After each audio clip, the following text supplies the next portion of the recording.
Hello, I'm David Breeden. I'm the Senior Minister at First Unitarian Society of Minneapolis, and this is Coffee and Wisdom.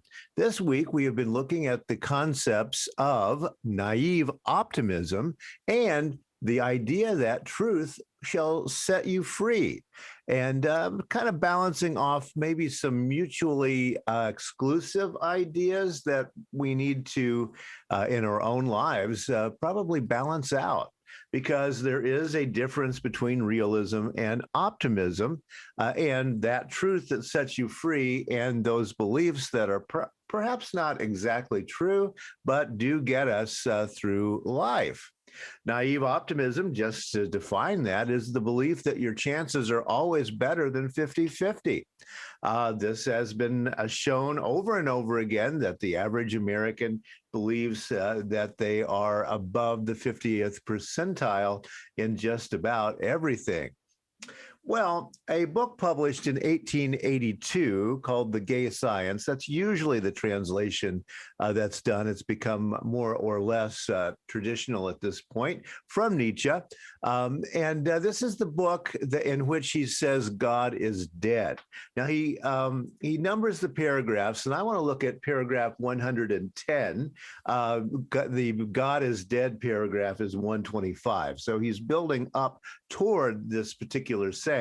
Do note the year that this was published, 1882. The book I was talking about 2 days ago, it was done in the 1870s, an earlier book. I've mentioned before, for contextualization, that First Unitarian Society of Minneapolis was founded in 1881, and then this time period, 1881, 1883, that definitely comes at basically the time of this book, and that group who founded the congregation were part of a Darwin reading group looking at natural selection and what these new ideas meant. Nietzsche was also juggling these ideas at the time, although he probably never actually read any of Darwin's work. It was in the water of Europe in the day among at least the intellectuals of the time. He has this to say about the origin of knowledge. Over immense periods of time, the intellect produced nothing but errors. A few of these proved to be useful and helped to preserve the species. Those who hit upon or inherited these had better luck in their struggle for themselves and their progeny. Such erroneous articles of faith, which were continually inherited until they became almost part of the basic endowment of the species, include the following: that there are enduring things, that there are equal things, that there are things, substances, bodies, that a thing is what it appears to be, that our will is free, that what is good for me is also good in itself. These are assumptions that built up over time that Nietzsche thinks are merely assumptions and do not reflect the truth of our species. It was only very late that such propositions were denied and doubted, says Nietzsche. It was only very late that truth emerged as the weakest form of knowledge. It seemed that one was unable to live with it. Our organism was prepared for the opposite. All its higher functions, sense perception, and every kind of sensation worked with those fundamental errors which had been incorporated since time immemorial. Indeed, even in the realm of knowledge, these propositions became the norms according to which true and untrue were determined down to the most remote regions of logic. So, the truth emerged as the weakest form of knowledge, claims Nietzsche in his book, The Gay Science, in which he will later claim God is dead and we have killed him.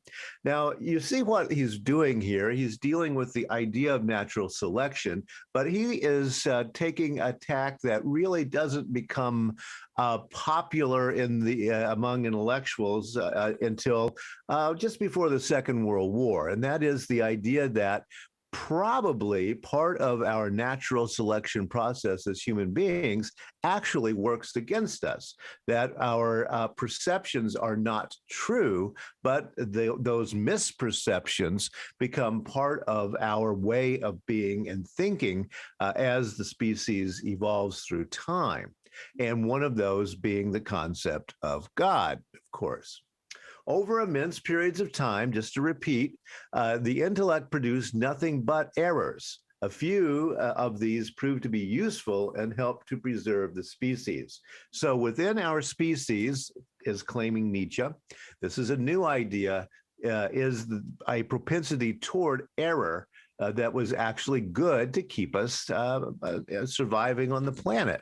Now, let's go from that to the work of Dr. Albert Bandura. He's a Canadian American psychologist, worked at Stanford University. He's now retired, born in 1925, and with us still.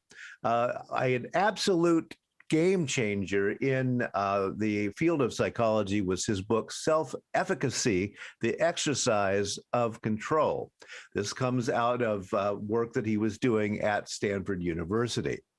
Now, here's some trivia for you. The top 4 most cited psychologists in the literature of psychology, that would be those psychologists that are considered to be important to work for, against, or with in terms of later research. The number 1 nowadays is B.F. Skinner. Second is Sigmund Freud still, and then Jean Piaget. And number 4 on that list is Albert Bandura, the only living person on the list of the most cited psychologists.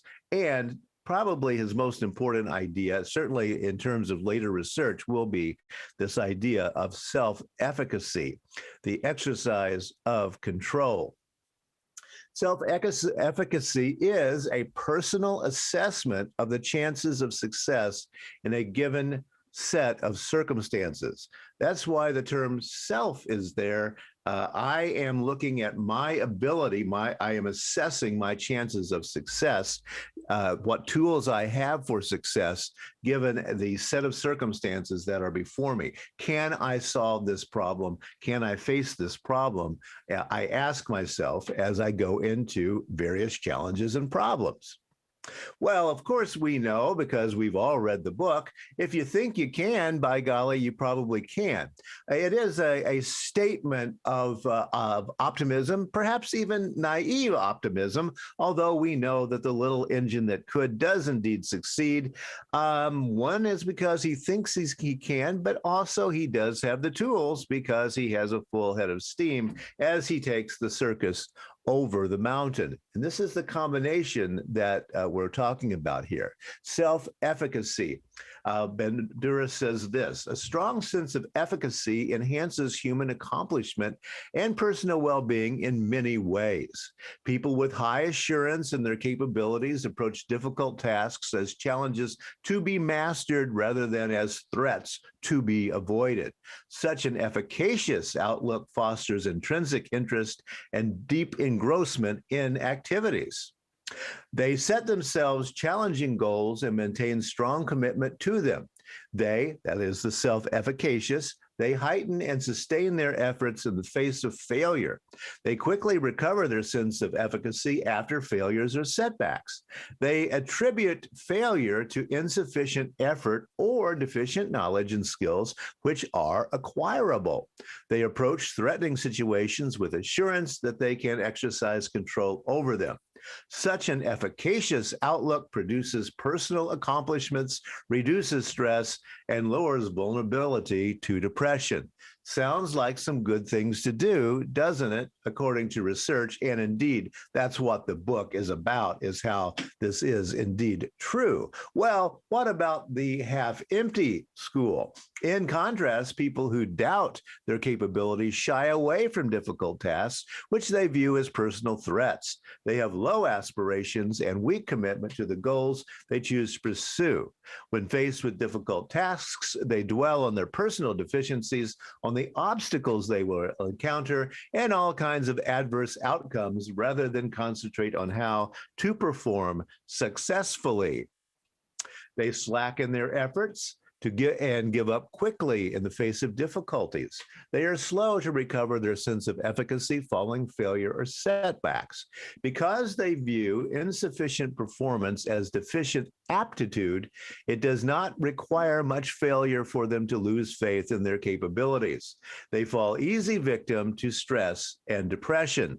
So yes, the half full people and the half empty people, and Bandura is comparing these in terms of their self efficacy. How likely are people to be the little engine that could, and then actually get up that hill and get the circus to the next town? Now, remember what Nietzsche said back in 1883. Over immense periods of time, the intellect produced nothing but errors. A few of these proved to be useful and helped to preserve the species. He seems to have been right on about that. About 100 years before Bandura proved, quote unquote, that in his research at Stanford University, that there are some things we develop that are good for us, even if they aren't based exactly on real things. Bandura has this to say: people's level of motivation, affective states, and actions are based more on what they believe than on what is objectively the case. And yes, this has been made into a meme that you can put on your wall as one of those good self-help sayings. But people's level of motivation, affective states, and actions are based more on what they believe than on what is objectively the case. Now, do notice that Nietzsche is building up with his idea to say that we have a propensity toward fooling ourselves, illusions. But Bandura says, guess what? Illusions are actually a pretty good idea. To succeed, one cannot afford to be a realist, says the Stanford professor on self-efficacy. To succeed, one cannot afford to be a realist. And that's the idea, at least from the psychological research. So we've got Nietzsche over here saying, we did evolve to have these kind of misattributions of our own ability, and we need to look at those illusions and root them out, including the idea of God, as he's going to talk about in the book later. But maybe science is not saying exactly the same thing, because naive optimism appears, at least in the research, to be a very good thing for people and their ability to do what they need to do in life, just like the little engine that could. Thanks a lot for listening. I'm balancing those ideas off this week. We'll wind them up tomorrow with thinking about, is it true that the truth will set you free? Or is it true that, by golly, a little bit of naive optimism is probably what you need to live your life? Don't miss tonight the film screening of The Story of Plastic. This is part of our Earth Day celebration. You can find out all about that and stream it from mnearthday.com. And join us tonight, and that is at 6 p.m. Central Time tonight, Earth Day. Thanks a lot for listening, and I'll be back tomorrow to wrap up our ideas about Nietzsche, natural selection, and the little engine that could. Thank you.